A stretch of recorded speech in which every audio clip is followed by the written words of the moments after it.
I am Maisie. She's energetic. She's really, really arrogant.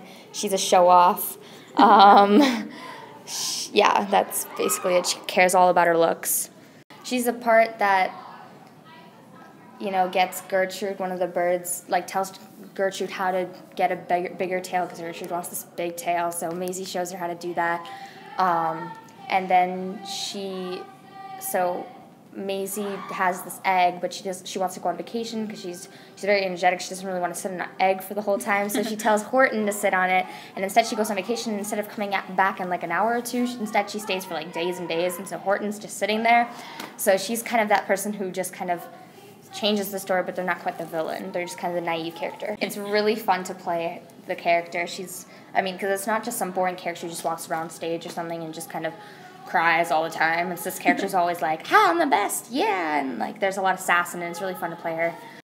So the Cat in the Hat is basically the narrator of the whole show, and we are not in the we're not really in the plot. We're more like the person who tells the audience what's going on in the plot and what's about to happen or what did happen, things like that. And so we're never in the conflict, and we never do anything. We don't really have anything to do with the problem. Okay. And she just kind of does whatever she wants, and she's really funny, and she always adds a lot of comedy to a serious situation, and I feel like I do that sometimes, which is not always good, but it can be really funny sometimes. This is the Cat in the Hat live from Sky Camp 5. Folks, the jungle of Noah's on heck of a drive. We got monkeys backed up to the 302. I'd find alternate routes if I were you.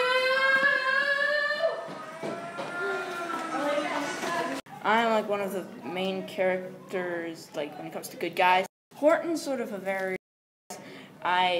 Horton, he finds this, he finds a speck of dust that's actually a planet, and stories about how he protects it and tries to help it, and at the same time there's tons of other side stories going on that all end up connecting at the same side, and there's also this love story going on between him and Gertrude McFuzz, and it ends up with them adopting a baby, and it's really...